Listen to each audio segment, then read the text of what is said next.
Intersekcionalitātes istaba ir vieta, kurā mēs apzināmies, ka visas apspiešanas formas, tāpat kā visas atbrīvošanās formas, ir savstarpēji saistītas.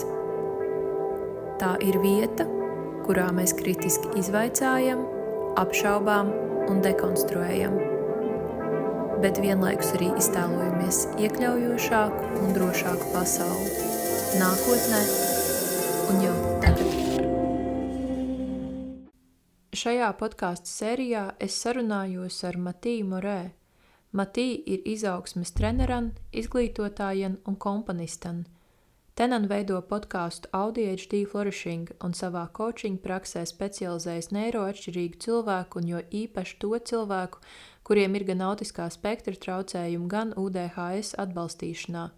Caur savu personisko pieredzi un profesionālo darbību Matija ir attīstījusi dziļu interesi par neuroatšķirību, traumas dziedēšanu un atbalstošām un iekļaujošām pieejām personiskās izaugsmes kontekstā. Man pašai AuDHD Flourishing podkāsts ir bijis ļoti nozīmīgs resurs, kas ir palīdzējis daudz labāk saprast pašai sevi un dažādus savus iekšējos procesus, un es to patiešām ļoti iesaku ikvienam, kurš ir vai domā, ka varētu būt neuroatšķirīgs vai neuroatšķirīga. Matija veidotais saturs ir ļoti niansēts, iejūtīgs, informatīvs, balstīts rūpīgā izpētē, un kas ir, manuprāt, tiešām ļoti svarīgi, šis saturs ir nevis patoloģizējošs vai ableisma jeb spējisma principos sakņots, bet gan neuroatšķirīgu perspektīvu atbalstošs. Mūsu sarunā es iztaujāju Matiju par AuDHD jeb autismu kopā ar UDHS kā atsevišķu neirotipu, par kompleksu posttraumatiskā stresa sindromu, kas rodas kā atbildes reakcija kompleksai traumu pieredzei, ko izraisa dzīvošana pasaulē, kura nav būvēta domājot par mums. Jautāja arī par oficiālu diagnozi un pašdiagnozi, maskēšanos un citiem aspektiem, kas saistīti ar neuroatšķirīgu cilvēku realitātēm. Un tā kā šī saruna ir angļu valodā, tad šoreiz es ievadu nolēmu ierunāt gan latviešu, gan angļu valodā. So here is the English intro. In this episode, I talk with Mattia Maurée. Mattia is a coach, educator, and composer. They are creator of AuDHD Flourishing podcast, and in their coaching practice, they specialize in supporting neurodivergent individuals, particularly AuDHDers, meaning people who are both autistic and ADHD. Through their personal experience and professional work, Mattia have developed a deep interest in neurodivergence, trauma healing, and accessible, affirming approaches to personal growth. AuDHD Flourishing podcast has been a very important resource for me personally. It has helped me so much to understand myself better, and I highly recommend it to anyone who is or believes that they might be neurodivergent. Mattia's content is very nuanced, informative, well-researched, compassionate, and very importantly, neurodivergence-affirming and anti-ableist. In our conversation, I asked Mattia about AuDHD as a separate neurotype, about CPTSD as a result of complex trauma created by living in a world that is not built for us, official and self-diagnosis, masking, and other aspects related to AuDHD and neurodivergent realities. Hi, Mattia, and welcome onto the podcast. Thank you. Yeah, I'm so grateful that you made time for this because your podcast, AuDHD Flourishing, has been a huge milestone in my personal neurodivergence journey. And I would like to open this conversation by asking you about AuDHD as a separate neurotype, not just two disorders, autism and ADHD overlapping. And maybe for a little context here, about myself, I'm quite sure that I'm autistic for some time already, maybe some 10 plus years, but during this time I had this feeling that autism framework explains maybe 80 to 90% of what's going on here, but then there are these things which sort of jump out of this framework and for which I have no idea why this is happening. And one example might be the routines. I know that routines are very good for me, like sleeping routines in particular, but I struggle so much to keep them, or I can I can keep a sleeping routine for a week or two, and then I just need to let it go. Or other example might be like how much I used to struggle with getting out of my home. I mean, I still do, but I have much more help at the moment. And yeah, because to get out, you have to take like some 6 steps, for example, to get dressed, to plan your route, to do, etc., etc. But then each step suddenly opens up into 3 other sub-steps. For example, I suddenly remembered that I needed to reply to this email, or I just wanted to sit down on the couch and think about this particular thing, and on and on and on. And then I realized at some point that it all has taken hours, and maybe it's late already, and it's not possible for me to, for example, go to shop, and the next time happens the same thing. Yeah. So, and AuDHD was a new framework which explained it so much for me, and I remember very well, which was the first time when I heard the AuDHD Flourishing podcast. It was in the beginning of 2020. I was doing some chores around the house, and I had headphones on, because this is basically the only reason how I can make myself to do chores. And I was listening to something else, and suddenly the first episode of the podcast came on, and I remember how my brain just lit up, because it's like, yeah, I there is so much to think about and so much to process, but there is definitely something. And one thing in particular which resonated to me was this, what you said about advice not working for AuDHD people, because like most advice is either neurotypical advice by neurotypical people for neurotypical people, or it's neurodivergent advice for either autistic people or ADHD people. And yeah, so I just want to ask you about AuDHD as a neurotype. Could you reflect on that, and maybe also how did you realize that this is also your experience? Yeah, so I had the opposite direction from you, which is I knew I was ADHD first, and it explained a lot, but definitely not everything. And then when I started really looking into, late diagnosed autism, I was like, oh, this explains everything else pretty much. And very briefly, like my dad very obviously has ADHD, and my parents talked about it he wasn't treated or anything, but it was very obvious because he would do things that you just would not do if you were paying attention, or, like he went to work without shoes on one time, stuff like that, where it's just like that like doesn't make sense. And so I was aware that ADHD was a thing. And then autism, when I was a kid, at least, like I was born in the late 80s, autism was only really considered sort of the most stereotypical, especially like low to nonverbal, but basically like extremely, extreme forms almost of what autism might look like. And there wasn't really any awareness of like other types or presentations of it.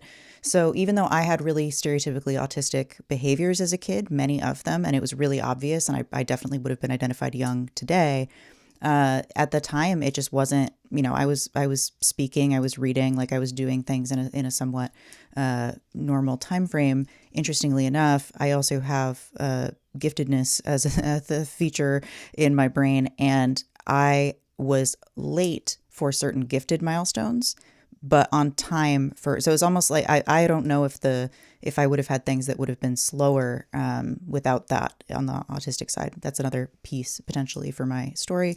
But as far as the two of them as a combined neurotype, what I've found, I mean, certainly for myself, but also now from working with many, many AuDHDers, is that it's not as simple as, okay, I'll just follow this ADHD advice. I'll have novelty and I don't know, try to make things interesting or whatever it is. And then and then following autistic advice, like I'll have routines and I will, try to take care of my sensory needs. You can do all the things and still feel really stuck. And that's something I hear over and over from people is like, hey, like I'm doing everything I can think of. I'm doing everything. I've tried, everything I've come across, and nothing is really fitting together or working for me. And I do think that's in part because our internal needs can be so different and kind of pulling against one another. We need such different things. And like, for example, I need a lot of stimulation, both from like ADHD and giftedness. I need a lot of interest and stimulation and novelty. And that can become really overwhelming sensorily, or like my brain can get overwhelmed from just the amount of input. So it can be really, really hard to meet our needs. And I think what happens, like the kind of main pattern I'm seeing, is that because our needs are hard to meet, and because they're not well understood, and because we ourselves don't understand them because nobody else has modeled this for us, then we're tired and we're struggling a lot. And then we don't understand why we're struggling because we look at other people and we're like, well, other people are managing to eat and do laundry and like go places, and they seem fine. Like, what's wrong with me? So I think there's this additional layer of stress that we experience from just feeling so unusual. Because even if I, like I had ADHD friends and autistic friends who did not identify as AuDHD, who are just like, oh, well, just do this because that works for them. And then there's just this added layer of, okay, well, these techniques are working for other people. Why are they not working for me? And I think we're at uniquely high risk for burnout because of all of this. Like, I think AuDHD burnout is really consistent and really common. Autistic burnout too, like is certainly relevant. So yeah, that's a very brief overview. And thinking of them as a single neurotype, I feel like has helped me be a lot more kind to myself, because I'm looking around, like the reason I started my podcast is because I was looking for a podcast like that, meaning kind of practically oriented, but like talking about real life situations and not just sort of like top level science concepts. And the only AuDHD stuff I was finding at the time, a few years ago, for podcasts was mostly talking about that top level kind of like, here's, this study or whatever. And like, that's interesting. But what helps me is hearing actual people talk about what's working in their life. And so that's what I wanted. And I wasn't finding that. So I made it. So even just 3 years ago, there weren't really that many resources for AuDHD, and it is continuing to grow. But yeah, it's also just hard to find, I think, good information or personal stories about AuDHD. And that's improving as well as more people share. Yeah, I can definitely relate so much with what you are saying, and specifically about the lessening of self-hatred, because the self-hatred in my inner monologue, since I consider that there is an ADHD side of me, has lessened so significantly. And yeah, because I used to think that maybe I'm just stupid or super lazy, and that's why I'm struggling with this like daily things, like for example getting out of my house. But and also not that it's not that I thought that. I have also received these messages from other people, and this gaslighting that, oh, you are just so smart and so capable, you will manage this and you will figure this out, and just try harder, and or don't take this that seriously, just try to do it. And I'm like, yeah, but it's not working. And sometimes when people are giving advice, I even can't bring myself to tell them that I already know that this technique you are, or this, like, I don't know, 5 steps method you are proposing won't work for me. And I already know that it's not worth trying because it just won't work. And yeah, no, I just kind of, I wouldn't say that I accept it, but I may be much closer to like, yeah, accepting the reality of this, of my experience, because yeah, this is how my brain works. And if I struggle to get out of my house, maybe I need some help. Or if I struggle to cook, maybe I need some help. And yeah, so this has definitely helped so much. Another topic I wanted to touch on is PTSD and CPTSD in relation to neurodivergence and disability, because this is also something you have talked about on your podcast, mainly that being disabled and being neurodivergent and living in this world, and like meaning in the world which is not built for us, in itself might be a reason enough to develop PTSD or CPTSD. And this was also a huge revelation for me, because I used to read about PTSD and feel that I actually have a lot of symptoms, like not even symptoms, but like that this is how I in general feel in the world. Like this is my bodily experience and my emotional experience, but nothing that bad has happened to me. Yes, I did have a complicated and rather painful childhood, but like who didn't?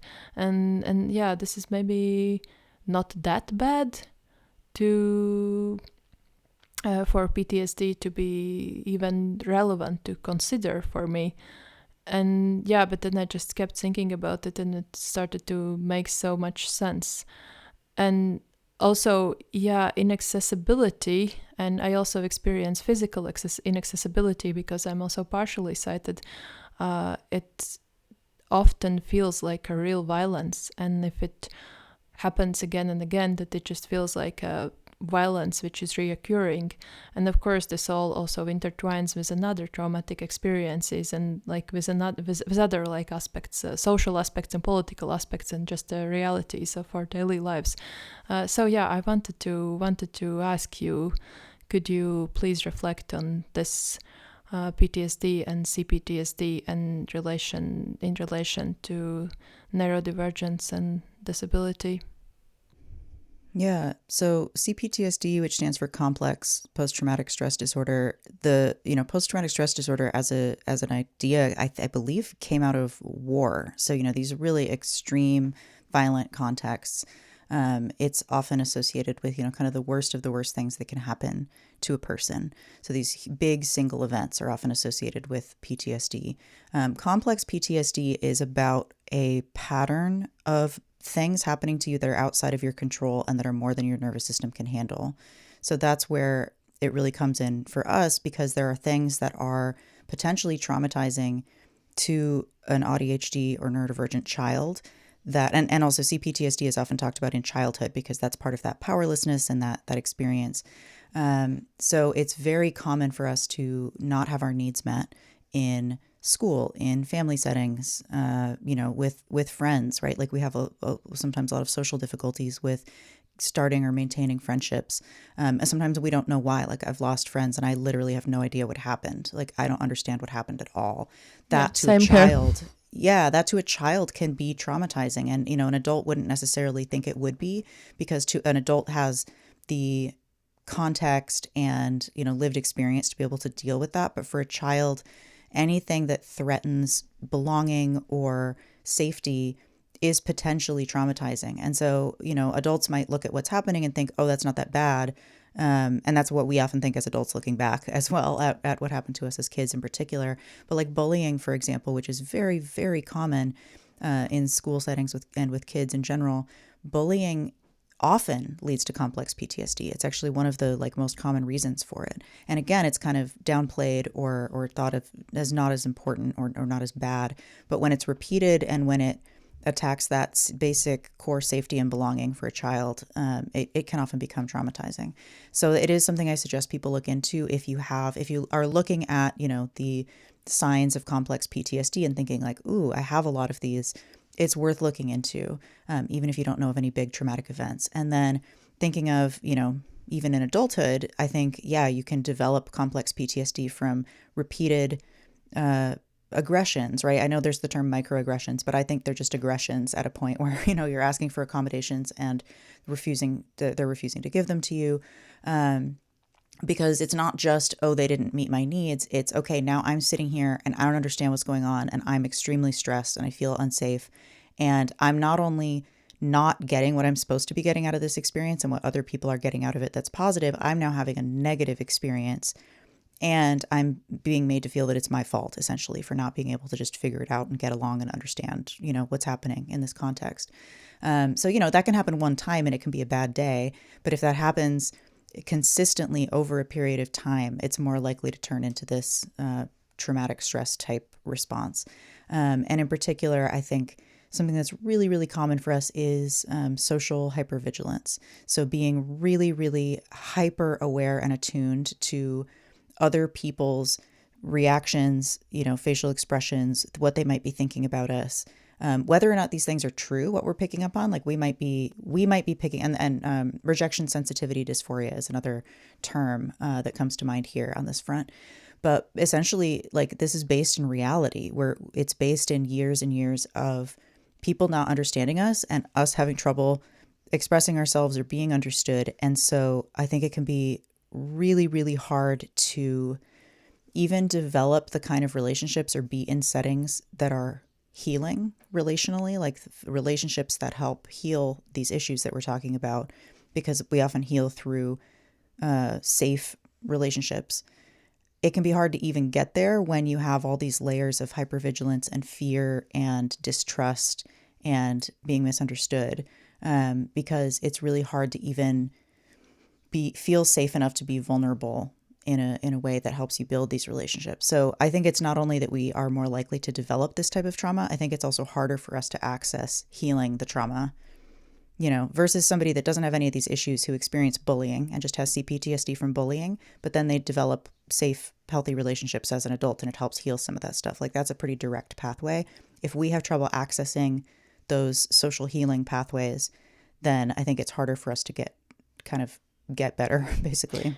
Yeah, I think this is a very important point you're making. And I also have noticed that bullying is very much downplayed within the public sphere, that there, at least in Latvia, there's time to time there are these like public or social informative campaigns about bullying and how harmful it is, but it's actually considered only in the context of when the child actually is in this situation. Like, and then if you solve this somehow, of course, often like there it's not happening, and just you can be in the school for many years and the situation is just going on and on and on, and no one is really doing anything about that.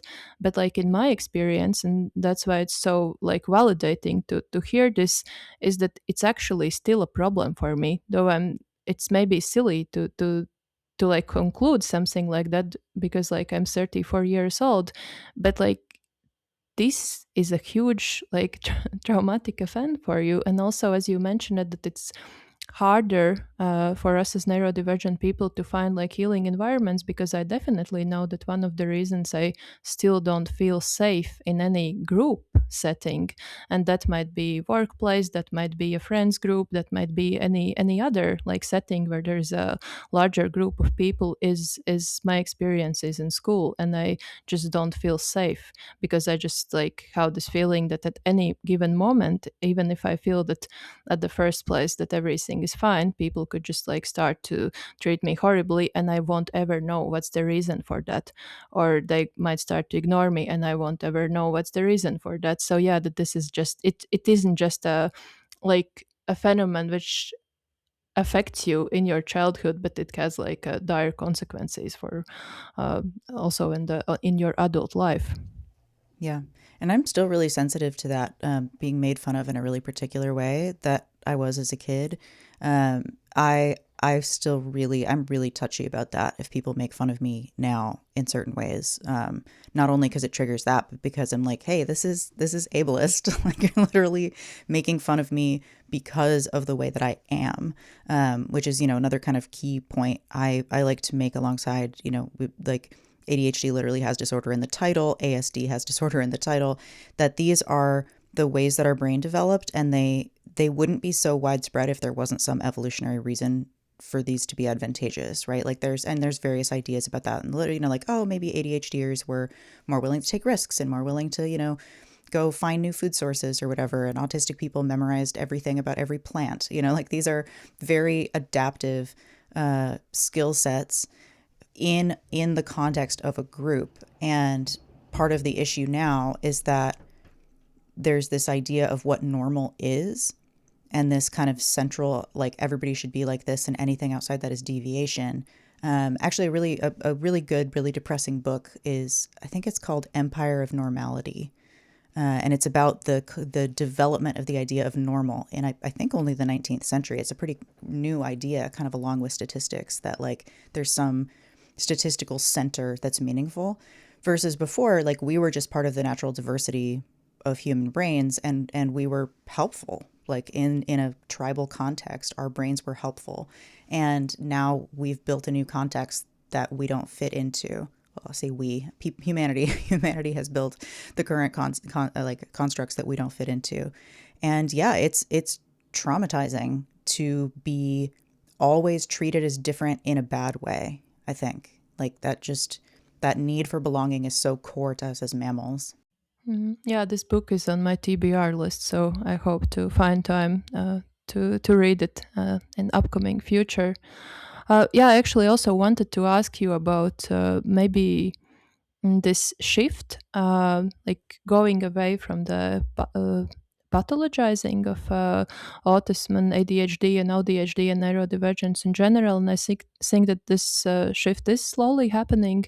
Yeah, why do you think it might be important for people who, for example, have some suspicions that they might be some flavor of neurodivergence, not maybe like only particularly AuDHD, to maybe seek resources not only in like professional so-called or psychiatric literature, because of course there's a lot of information about that, but also seeking out like, for example, neurodivergent online communities, and yeah, also seeking the community-based resources, and also maybe this shift from diagnosis versus identity or versus neurotype. I don't know whether this is a correct formulation, but yeah, do you have any reflections about this? Yeah, I mean, it's been a very community-led movement for a long time, to like even just the concepts of neurodiversity, neurodivergence, like these were community developed terms, and not, like the pathology paradigm is, again, there's this concept of what normal is, and then everything outside that is wrong and needs to be fixed, basically, like is a problem that needs to be fixed. And thinking of it as, instead, like I said, this is who I am, this is how my brain functions, and it's not a bad way to function, it's just difficult in the context I'm in, and has some challenges built in. Like I also I think I would identify as, well, I have other disabilities as well, so I also would still identify as disabled, even if these neurotypes were considered just like totally normal and fine and not a disorder at all, because there really are things that are hard for me to do with what I'm working with here, basically, in my body and brain. But I think it's been really the most important piece for me about this move toward a more neurotype paradigm as opposed to pathology paradigm. A neurotype just being like the way your brain is. So there's, different neurotypes, and none of them are better or worse than any other, etc. Part of what's been really important for that is that self-kindness piece, because I think it's really hard to move forward or do anything when I'm stuck in this sense of like, I should be able to do this, I should be able to do this as it is in front of me right now. Like if I have a task I'm struggling with and I'm just like, I should be able to make this phone call, I should be able to do this, but I can't because I'm not, like I'm sitting here trying to do it and I can't do it functionally. Like I'm trying and I can't.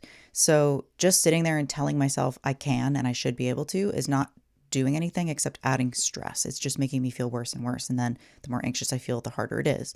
So being kinder to myself and saying, okay, maybe I don't know what the block is between me and making this phone call, but there's obviously something going on because I've been trying to do this for 3 weeks and I haven't done it yet. Like, obviously there's something here that is hard for me.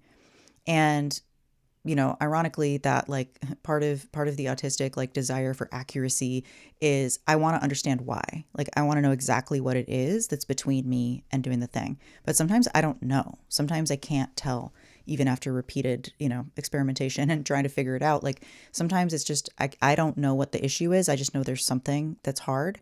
And that means I need help in some form. And there's a lot of different forms of help. But one of the main ones that I've finally felt safe enough to accept is essentially body doubling, co-working, co-regulation with other people and doing things with other people. And like I said, like that, like relational healing piece, like that's normal. I think it's normal, again, and in the way in which humans evolved, it's normal for us to do things together, in groups, in a safe enough environment, like where we really are made for that. And now we have this very individualistic culture that says you should be able to do everything by yourself. You should be able to take care of yourself and completely support yourself. And to me, that just doesn't make sense for anyone, but especially not for neurodivergent people who might, for example, really common issues are having trouble showering just because of the sensory, the transitions into the heat and then back into the cold, like those kinds of things, the wet and then not wet, right? Like all these things. And another really common one is having trouble eating, like adequately, like enough sort of nutrients and what the body needs. And those are things that if you don't struggle with that, that's where people give that advice of like, oh, but just do it, or like, just do this and it'll work. But that doesn't work, or we'd be doing it, right? Like there's something in the way. So I think that the neurotype sort of neurodiversity paradigm is really helpful to say, okay, there is something going on. This is a real issue. And I can respect that this is happening and respect that my body and brain are experiencing this while still trying to figure out, okay, but how do I eat? How do I take a shower? Like, how do I do these things while respecting that my body is having a hard time? Yeah, in the context of eating, I only when I started to live together with my partner, I realized that maybe I haven't ever eaten enough since I lived like in my childhood home, though I saw that it's completely okay. But then I just realized like how much we are eating together and cooking together and how this all gets organized. And actually I also started to gain some weight. And it was like, oh, maybe there was a problem. I even didn't know that there was a problem. So you can sometimes even don't know that yeah, you struggle with something, or you maybe have some kind of like feeling that maybe there is a problem, but since you can't do anything about it at certain circumstances, you just ignore it for a very long time. Yeah. Yeah. I also have a huge problem with calling, and sometimes no, I'll try to say to people like, if we are doing something together, I won't be calling. I can write emails, but I just won't be doing this. And if you put the calling part on me, this will most likely mean that I will try, yeah, as you mentioned it, for 3 weeks, and it just won't happen. So it's not worse. Even like I can't just bring myself to do it. Maybe in some emergency cases, if I need to, like, I don't know, call an ambulance, I can do it. But if it's like some kind of when I have to call some person I don't know, and I have to explain to them who I am and ask them like, is this a good time for you to talk? And all, I just don't know how this works. I also don't know how the conversation works because I tend to overtalk the person, or just that there's a huge silence because I haven't like realized that this is my part to. And yeah, this hasn't improved much, so maybe yeah, I just can't do this, and I have to accept this, though of course it creates a lot of problems. But again, there are many situations when I can just ask other people to do this, and I can do something else if there is the division of labor. Yeah. Mhm. I also wanted to touch on diagnosis, and ask you, what are your thoughts on um, official diagnosis versus self-diagnosis, or maybe also I think there's a term community diagnosis, because like more and more there are more and more people in the neurodivergent community online, for example, but maybe also in real life, if there is such a community, are coming out as autistic or ADHD or AuDHD, or other flavors of neurodivergence without an official diagnosis. And I'm also one of those people. Though I'm still contemplating maybe to acquire the diagnosis, but it's difficult in country I live in for adults to get an autism or ADHD diagnosis still, and also you have to pay out of pocket, so it's quite expensive. And another reason is just I have experienced so much emotional violence and gaslighting in medical system that I don't know whether it's really worth it. Though I can imagine it might be really validating, even if I like wouldn't use this diagnosis for getting any like social support things, because like we don't have them really for adults with neurodivergent adults. Yeah, but then there are these like critiques to this, that oh no, everyone is saying that they are autistic, or no, everyone is saying that they are ADHD. And yeah, what do you think about this, and is this really like a real concern, or if people think that they might be autistic, or AuDHD, for example, that maybe there is a good reason for that. Yeah, I don't know. Yeah, I mean, that in particular, right? But this is not just about a whim and, seeing a single video. A lot of us have done dozens, if not thousands of hours of research by the time we start using any kind of label. I was having other people ask me if I was autistic, including my therapist, which is how I kind of really started down that path.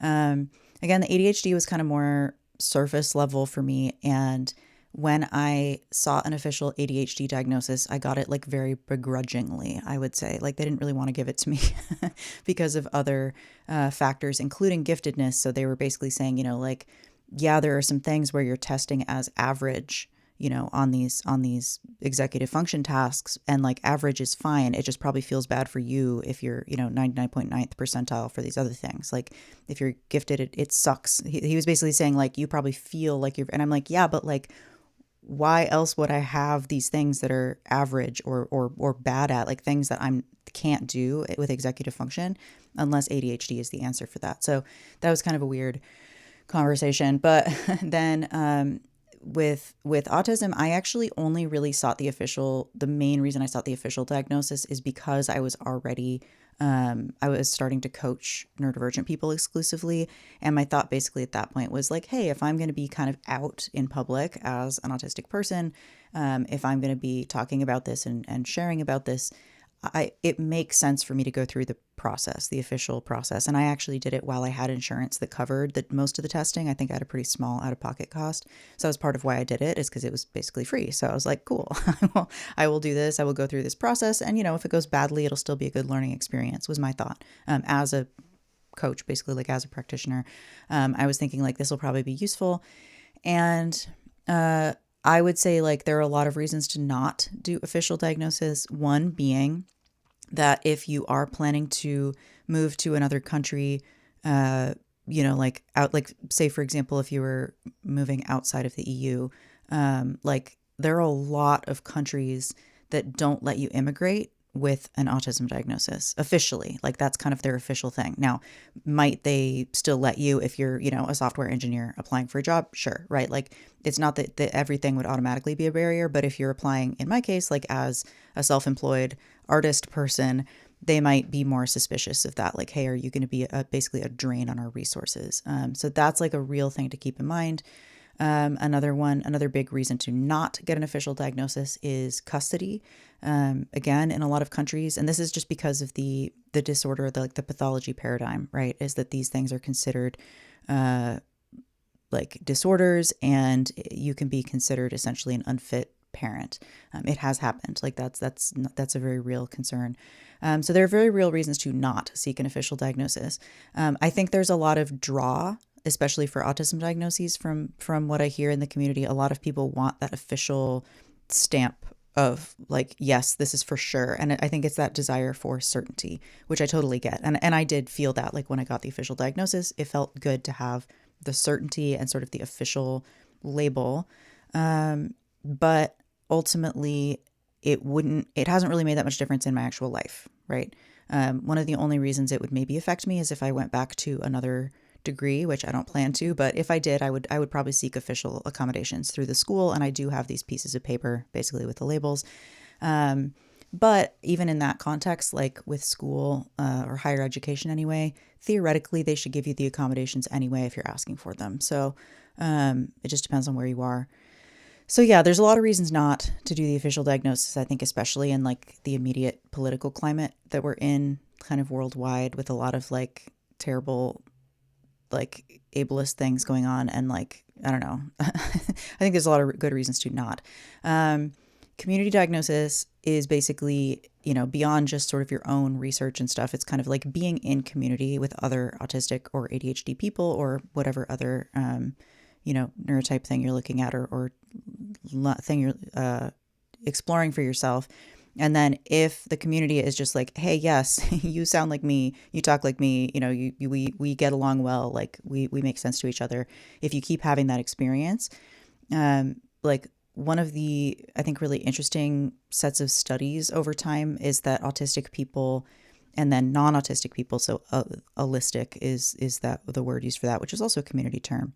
That autistic and allistic people tend to have trouble communicating with each other, but non-autistic people tend to be able to communicate with each other, and autistic people tend to be able to communicate with each other. Now, we might not get along, and we might not have the same interests, and we might dislike each other for other reasons, but we at least tend to kind of be on the same wavelength in terms of wanting accuracy and not being super up in arms about somebody saying we were incorrect. It's like, oh, cool, I was incorrect. What's the correct thing? Like, I would like to know, actually, and I'm not offended that you pointed that out to me. So if you keep having that experience where you're in community with other autistic or ADHD people and you keep being like, wow, or AuDHD people, like, they sound just like me. Like, this is my experience. And I think when you keep seeing that overlap, it becomes easier to self-diagnose or kind of accept the community diagnosis. And, it can't just be based on like I said, like one or two traits. It's based on this like overall holistic picture. And I mean, the other thing is in the pathology paradigm, you can only get a diagnosis if you have, trying to remember the word, like, if you were having a very bad time, if you were having significant deficits, that's not the word I'm thinking of, but you basically have to be having a significantly hard time to get the diagnosis. So you can have all the traits and you can like score on the test or whatever, but if you're not having difficulty in day-to-day life, you still won't get the diagnosis. And that's another thing I think to keep in mind if you've been brushed off by a doctor or psychiatrist, or in this testing, if you've done it and they've brushed you off and said like, well, you're fine because you have a job and you went to school and, like, you're okay. What they're basically saying is you don't reach our level of what we expect for, man, I really wish I could remember the word. Deficit just keeps coming to mind, but like. Dysfunction maybe? Or yeah, no? Maybe. There's like a specific word, but anyway, you're not, you seem functional to us, so we're not giving you the label, basically. And in my opinion, a lot of the like DSM and is it ICD, like the manuals for what's wrong with you, basically, a lot of it is about what is externally bothering other people. Like, what symptoms do you have that are driving the people around you crazy and making them annoyed at you? And how can we control for those, basically? Versus our internal experience, like I was talking about before, our internal experience of feeling like, what's wrong with me? And like, why can't I do these things? Is so intense that I would love to see, if the pathology paradigm is persisting, I would love to see that acknowledgement of our internal experience of what's going on. Because we often go in to practitioners and try to explain that, and they're like, well, just do blah, blah, blah, right? They give really trite advice, and we're like, no, I've tried that. I've tried a lot of things. If these things were working, I wouldn't be here. I wouldn't be saying I'm in distress if I'm not in distress. So yeah, I don't know. It's a very complicated question of like whether to seek official diagnosis. I generally recommend only doing it if you have a really specific reason to, like seeking specific accommodations. Like if, for example, if you have a job that says, we'll give you accommodations, but we need a letter from a psychiatrist, basically, with some, either specific label or just saying that you need these accommodations. Like, that's not uncommon. And that's like a reason to do it. But then there's also this sort of in-between level where instead of doing the official diagnosis, you just go to a practitioner who can essentially write that letter and say which accommodations you need, as opposed to giving you the label, which is another way to kind of avoid that potential tricky area. Yeah, speaking of what you said before, like of other people diagnosing you, I have actually very interestingly, like, both kinds of experiences. There have been people, and actually very early in my young adulthood, maybe when I was 20, 21, like, I definitely remember at least one of my friends asking me, do you think at that time it was still okay to use the term Asperger's syndrome? That do you maybe think that this might be the case? And once there even was this like strange occasion when I was like writing an online diary on the live journal, and some random person who I didn't know just sent me an email and just told me that, you know what, your struggles really sound like Asperger's, and there is a psychiatrist psychiatrist if you would. It wasn't meant in a bad way, because when I say there is a psychiatrist, because there are not a lot of specialists in Latvia who work with this.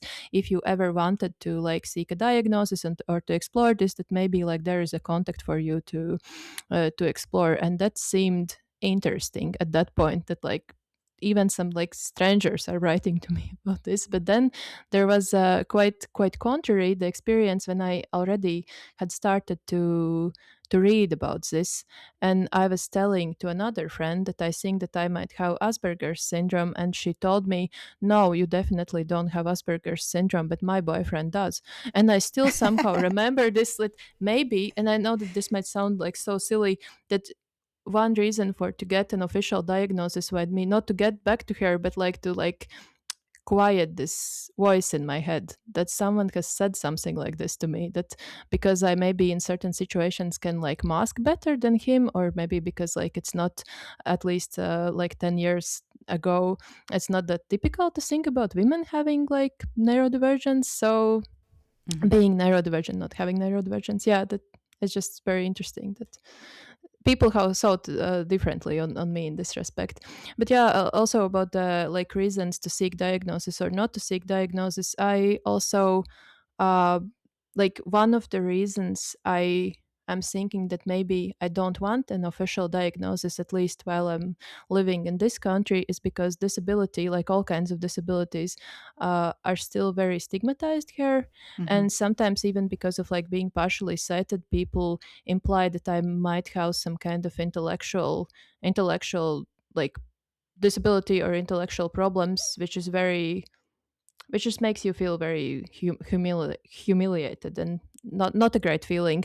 And I kind of imagine that if I would also add to this an official autism diagnosis, that for certain people this might be like there is something wrong with you. Of course, it's like super stigmatizing and super problematic, and like it shouldn't be like that. But this is unfortunately the situation I'm living in here. So yeah, I sometimes just think, since there is not a lot of like support you can get with the official diagnosis, and a lot of stigma you can get, maybe it's better to not have an official diagnosis. But on the other hand, yeah, there's the aspect of validation, and yeah, other things which might be for which it might be helpful.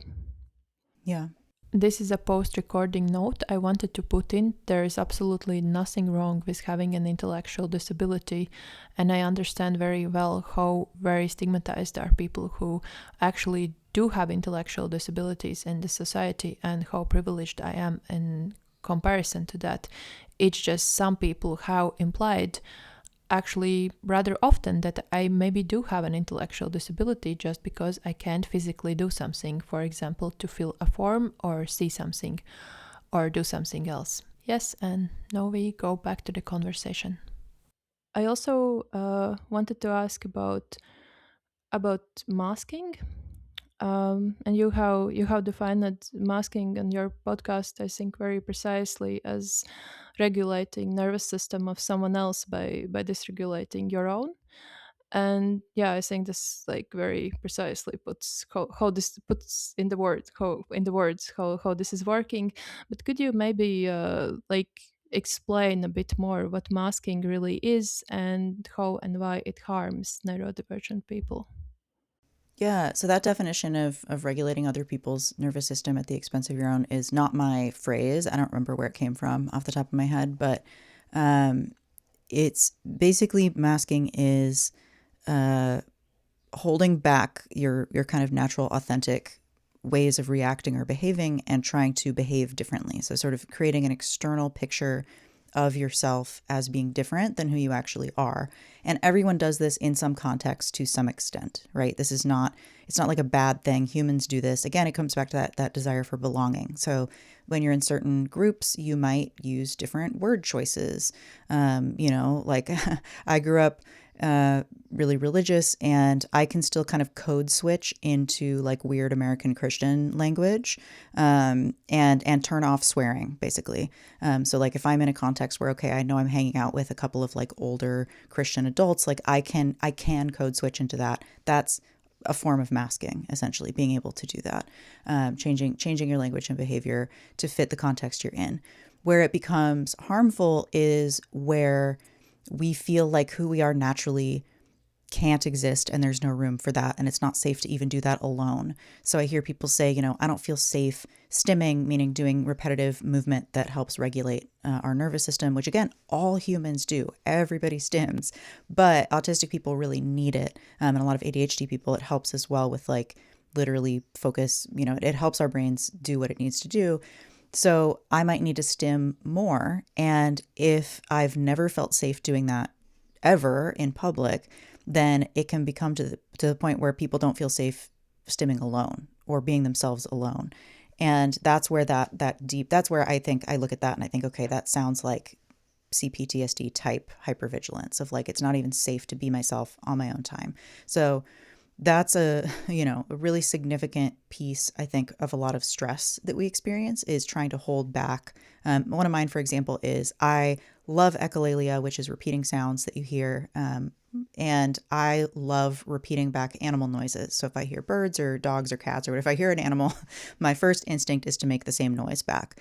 And I try not to do it every single time I literally hear it like if I were to do that every single time, it would really get in the way of conversation, right? So I'm essentially trying to dial that down. I'm masking, I'm hiding that. Again, it's okay to do that to some extent. But if I were to do that completely and be like, okay, I don't mimic animals anymore, that would take away like a huge piece of what's giving me joy and comfort in my experience of the world. Like I love talking back and forth to birds. I don't want to give that up. So that's kind of a silly example. There's much more serious examples, but another important point. Sorry, I don't think it's silly because I'm just I tend to just make random noises, like some kind of random songs or just random out of nowhere when I'm like doing something by computer, and I know to certain people it just seems really weird. Of course, I try not to ever do it in public, but yeah. So I think this is something very relatable. Yeah. Another really important kind of definition or point to bring in here is this idea of functioning labels. So with autism, for example, like in the US now, we have what are called 3 levels, and level 1 is considered like, quote, high functioning, and level 3 is, quote, the lowest functioning. A lot of autistic people don't like the functioning labels because they imply that if you have higher support needs, meaning you need more help, that there's something wrong with you, that there's like, it's in that pathology paradigm, versus one of the terms we now use in the community is, instead of saying high functioning, we say high masking. So it means you are able to more effectively hide who you are and how your brain naturally functions in order to fit in a little bit more easily. So for myself, for example, I can notice, I've been info dumping for 5 minutes. Everybody's eyes are glazed over. Like I will stop now, right? Like that's a form of masking, to just like notice. And again, it's not bad. It's like, okay, I'm paying attention to the people around me, and I'm trying to like be aware of their feelings as well, right? So it's not a bad thing. But then if I were to be even higher masking, I might just like never info dump because it wouldn't feel safe. So that would be problematic for my experience of the world and how I want to relate to people. I want to have friends who want to info dump with me because I want to hear theirs too. So that's the thing, is I want to find people who are more like me, who want to engage in this way, whether they're autistic or not, or whether they think they're autistic or not. I've always gravitated toward people who are autistic and ADHD, and in particular AuDHD. A lot of my friends are AuDHD. And it makes sense because we're kind of alike. And so then we get to be ourselves more with each other. It feels more comfortable, which again, everybody has that experience. It's like, yeah, I'm friends with people because I like them and they like me and we're comfortable with each other. So everybody has a little bit of this experience. But if you're masking all the time, if you're high masking, again, you might look very functional from the outside and you might get that label, but you might be having a lot of distress, a lot of discomfort, and a lot of, burnout, like depression, anxiety, and even like suicidal ideation from never getting to be yourself and never getting to relax. I think I first realized that I have to mask very consciously, though I didn't have the term at the particular time, was when I went for Erasmus to another country, and I had to live in dormitory and share a room with someone because I couldn't afford to rent my own apartment or anything like that. And then and before that, I did live alone for some while already, and I realized that actually this is very hard for me to share a room with someone because I talk to myself, I make weird sounds, I jump around, I do this thing, which I don't know what's the English name, but which you do with your fingers. And yeah, and then it was like, okay, no, I how to like, and then I can't also do these things like in university's library or on the street because I don't want people to like look at me weirdly or to approach me. And then I just tried to like figure out when my roommate will be away so I can just be in my room, in our room, and to do all these things and just to feel free.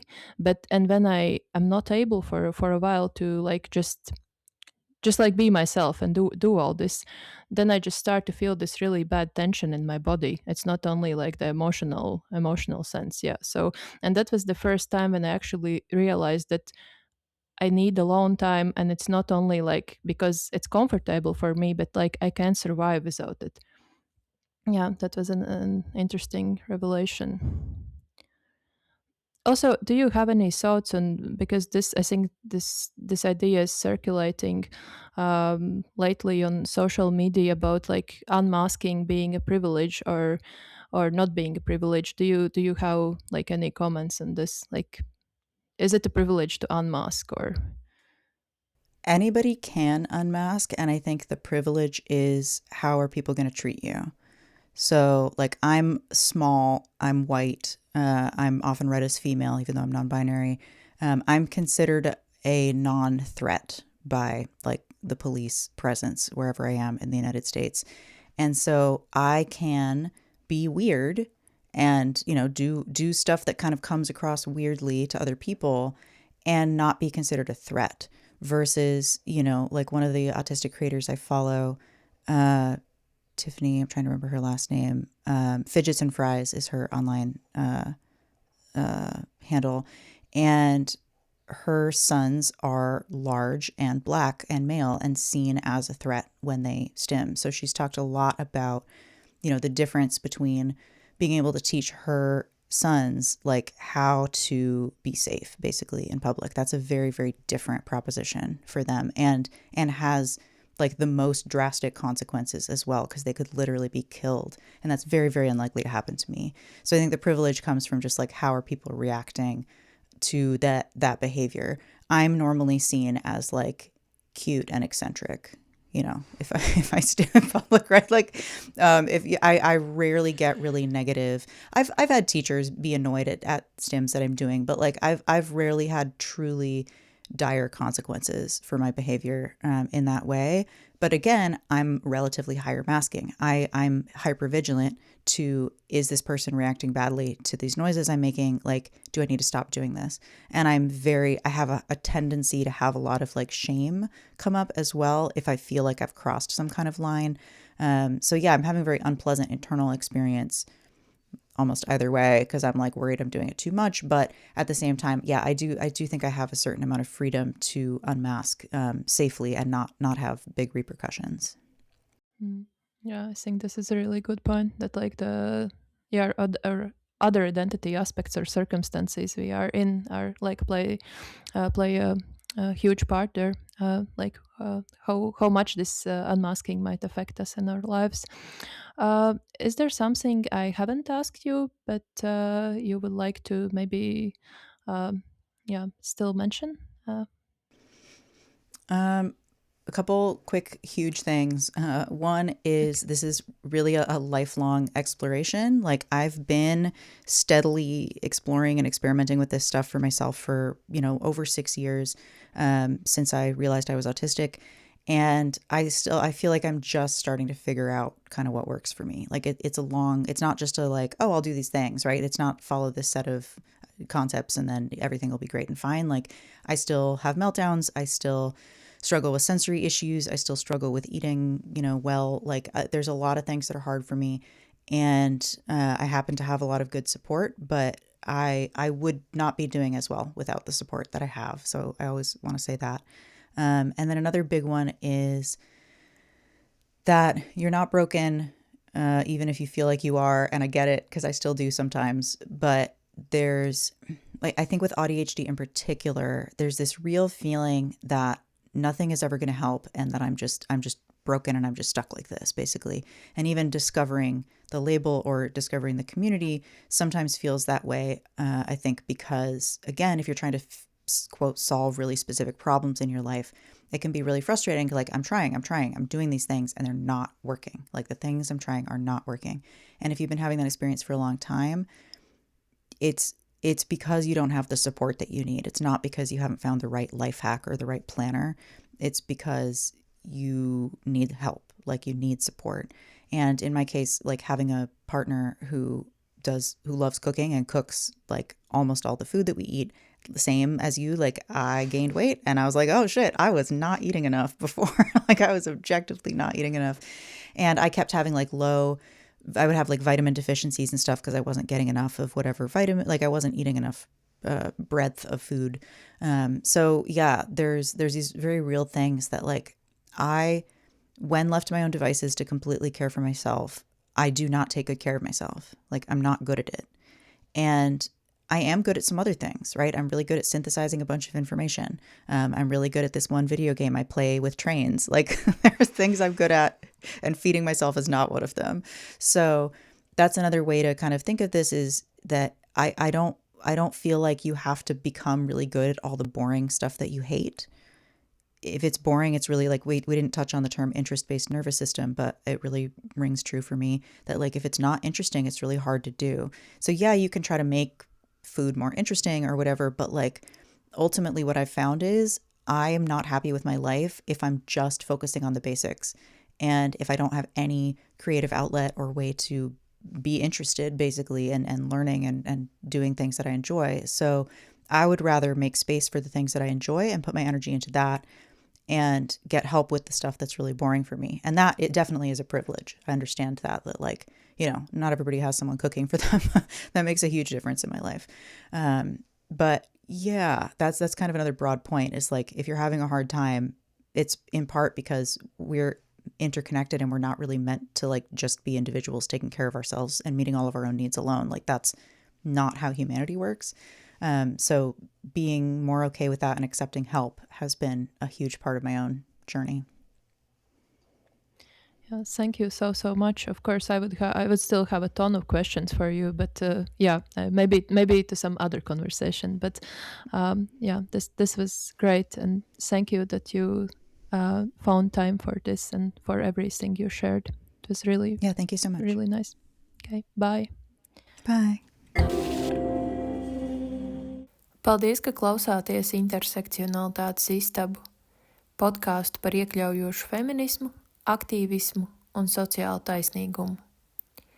Ja jums patīk šis saturs un ir tāda iespēja, jūs varat atbalstīt podkāstu veidošanu. To var darīt Intersekcionalitātes istabas Patreon kontā vai ar vienreizēju ziedojumu PayPal. Nepieciešamās saites varat atrast sērijas aprakstā.